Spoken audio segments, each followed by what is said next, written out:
welcome to part 2 of this presentation. Where were we now? Oh yes, we were just talking about Johannes Gutenberg. And the printing press, of course. The printing press was significant because it turned the tedious process of copying a book into one that was automated, allowing for mass publication. By the late 15th century, over 250 printing shops existed in Europe. The publication of Vesalius' anatomy book, De Humani Corpore Fabrica, marked the initiation of the scientific revolution and the beginning of modern medicine.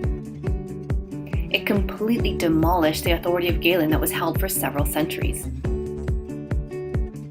Another significant publication at the time was Exercitio Anatomica de Motu Cordi et Sanguinis in Animalibus, also known as On the Motion of the Heart, by William Harvey.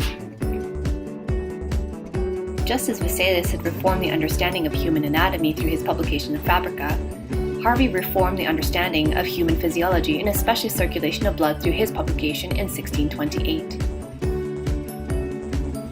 At the beginning of the 17th century, little progress had been made in the field of physiology since the time of Galen. According to Galen, food is consumed, absorbed, and transformed in the liver into blood with natural spirit.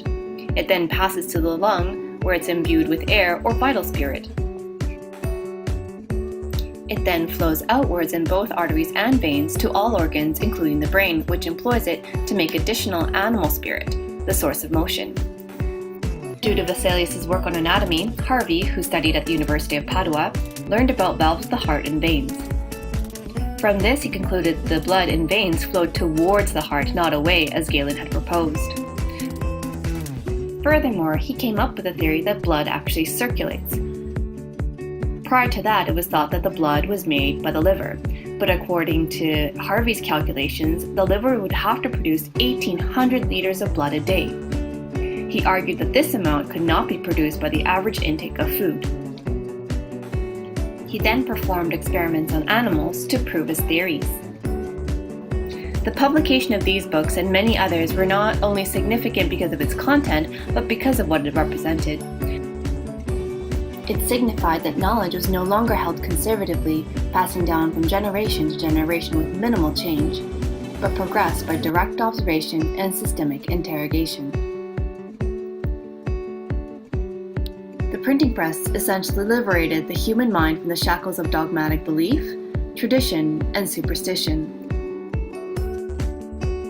The mass production of medical findings, only made possible by the printing press, allowed individuals to confront with different opinions, theories, and points of view. This is what would eventually lead to critical discussion and progression in the field of medicine. So as you can appreciate, the printing press acted as a vital catalyst in the evolution of medieval medicine into modern medicine. So the next time you find yourself in the care of a health practitioner, just remember, you kinda owe it to Johannes Gutenberg, the inventor of the printing press.